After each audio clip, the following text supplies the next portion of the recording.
So ఇప్పుడు America the most powerful country అంటారు. In terms of what? అంటే ma'am మీ స్టేట్మెంట్కి నేను అగ్రీ అవ్వను. First of all America is అందుకనే ఆ క్వశ్చన్ అడిగి in terms of what. Sun Tzu అని ఒక వార్ స్ట్రాటజిస్ట్ ఉండేవారు. తను ఏమన్నాడు తెలుసా ma'am, the best way to win a war is not to fight a war. ఆ వార్ రాకుండా చూసుకోవడం, నాట్ టు ఫైట్. నువ్వు ఫైట్ చేయకుండా గెలవాలి.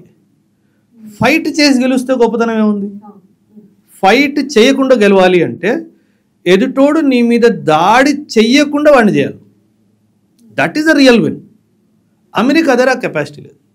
అమెరికా ఏం చేస్తుందంటే వార్ లైక్ సిచ్యువేషన్ క్రియేట్ చేస్తుంది, క్రియేట్ చేసి వాళ్ళ మీద అటాక్ చేస్తుంది, ఆ తర్వాత నేను గెలిచాను అంట.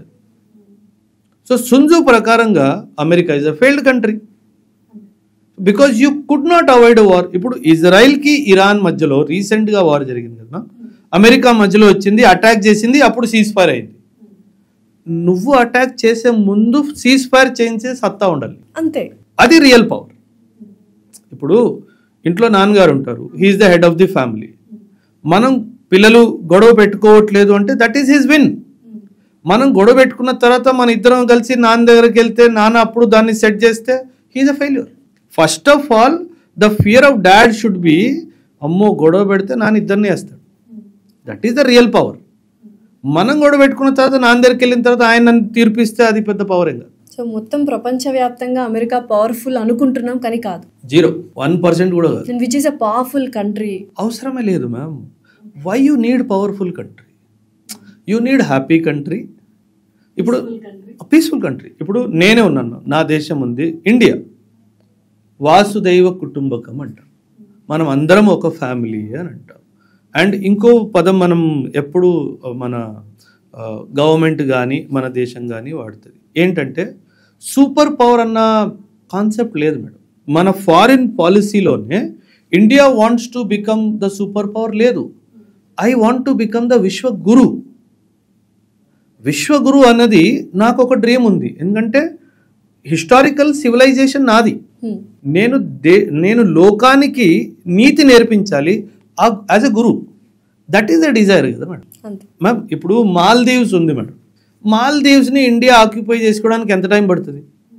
మనం వెళ్ళనక్కర్లేదు కూడా, ఫోన్ చెప్తే సరే సార్ ఓకే సార్ అంటాడు, వెళ్ళనక్కర్లేదు. శ్రీలంక మీద దాడి చేసి ఆక్యుపై చేసుకోవడానికి ఎంత టైం పడుతుంది? మా అయితే ఒక 3 నెలలు క్యాంపెయిన్. బంగ్లాదేశ్ని కూడా తీసుకోవడానికి ఎంత టైం పడుతుంది? మా అయితే నెల రోజులు, 45 డేస్ క్యాంపెయిన్. మనం చేస్తున్నామా? లేదు. ఎందుకంటే ఉద్దేశం లేదు. ఎందుకు ఉద్దేశం లేదు? అందరము హ్యాపీగా కలిసిమెలిసి బ్రతుకుండాలి. అమెరికా దగ్గర ఇది లేదు. కలిసిమెలిసి ఉంటే యుద్ధాలు జరగవు. యుద్ధాలు జరగకపోతే వెపన్స్ ట్రేడ్ జరగదు, వ్యాపారం జరగదు. వ్యాపారం జరగాలి అంటే యుద్ధాలు జరగాలి. యుద్ధాలు జరగాలి అంటే నేనే ఏదో పుల్లబెట్ట. అది America strategy. That is the strategy. మనకు ఆ స్ట్రాటజీ లేదు. అది ఎందుకంటే అది మన బ్లడ్ లైన్లో లేదు. డెఫినెట్లీ మనం కలిసిమెలిసి ఉండాలి అనుకుంటాం, కానీ గొడవ పెట్టుకొని ఉండాలి అని మనం. కానీ ఎక్కడో శాంతి అనుకుంటున్నాం కాబట్టి ఇంకా ఇటువంటి అటాక్స్ జరుగుతున్నాయి మన మీద. ఇప్పుడు భారతదేశం మొత్తం పాకిస్తాన్ని అటాక్ చేసి 1 నిమిషంలో ఇలా అవ్వగొట్టేయచ్చు అని అందరికీ తెలిసిన విషయం. చైనాకి భయపడుతుందా? చైనా విషయంలో ఎందుకో వెనకడుగేస్తుంది భారతదేశం అని చాలా మంది అనుకుంటున్నారు. భయం కాదు, జాగ్రత్త. ఎందుకంటే మ్యామ్ నేషనల్ పవర్ అనే ఒక కాన్సెప్ట్ ఉంటుంది.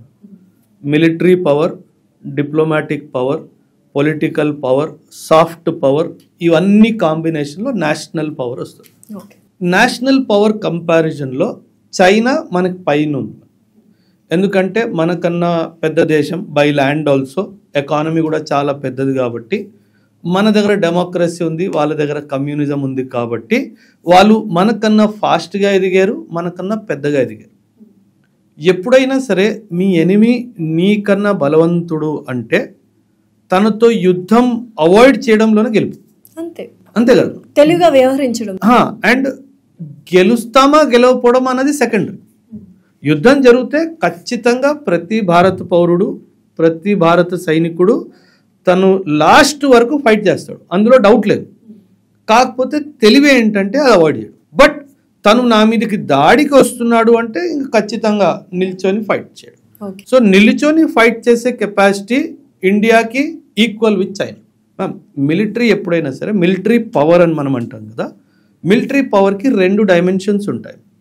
ఒకటి సైనికుడి మనోబలం, రెండవది ఆయుధం. మనోబలంలో నా సైనికుడు చైనీస్ సైనికుడి కన్నా 10 రెట్లు ఎక్కువ, డెఫినెట్ 10 రెట్లు ఎక్కువ. ఎందుకో నేను చెప్తాను, ఒక్క నిమిషం. రెండవది ఆయుధ బలం. ఆయుధ బలం విషయంలో చైనీస్ సైనికుడు పెద్దడు, ఎందుకంటే ఆయుధ బలం ఎక్కువ కాబట్టి.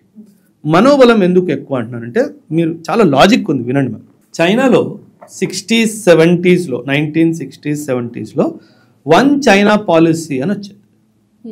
వన్ చైల్డ్ పాలసీ, అవును అవును. Single child. అంటే ఇప్పుడు సైన్యంలో ఉన్న సైనికుడు ఒక్కడే కొడుకు, ఓకే, ఒక్కడే కొడుకు. వైఫ్ ఉంటే పిల్లలు, ఒకవేళ ఓన్లీ వన్ చైల్డ్ అగైన్ అమ్మ నాన్న. ఒక్కడే చైల్డ్ అంటే వైఫ్ వచ్చిందంటే అక్కడ కూడా తను ఒక్కడే చైల్డ్, ఒక్కతే చైల్డ్. వైఫ్, తిన అమ్మా నాన్న, తన అమ్మా నాన్న, 4, 5, 6. వాళ్ళ పేరెంట్స్ కూడా ఇంకా బతుకుంటే, ఎందుకంటే చైనాలో లైఫ్ ఎక్స్పెక్టెన్సీ చాలా ఎక్కువ. So 2 grand parents, 2 parents, 2 grand parents, 2 parents, 8, wife 9, నేను 10. 10 మందికి సంపాదించేవాడు ఒక్కడు. నిల్చొని ఫైట్ చేస్తాడా? అది మనోబలం అనేది మనోబలం, అక్కడ మనోబలం తేడా. రెండవది 2020లో గల్వాన్లో మనకి చైనాకి చిన్న కాన్ఫ్లిక్ట్ జరిగింది. లదాఖ్ రీజన్లో గల్వాన్ వ్యాలీలో ఒక చిన్న కాన్ఫ్లిక్ట్ జరిగింది. మన 23 మంది అనుకుంటాను మ్యామ్ సైనికులు వీరమరణం పొందారు. 23, చైనా 143. 143 మందిని మన సైనికులు చంపేశారు. 143లో చైనా వాడు ఓన్లీ 5 చనిపోయారని యాక్సెప్ట్ చేశాడు. అంటే ఏంటి, మిగతా 138 మందిని చనిపోయారు అని యాక్సెప్ట్ కూడా చేయలేదు. అది వాళ్ళ మనోబలాన్ని హిట్ చేయదామా?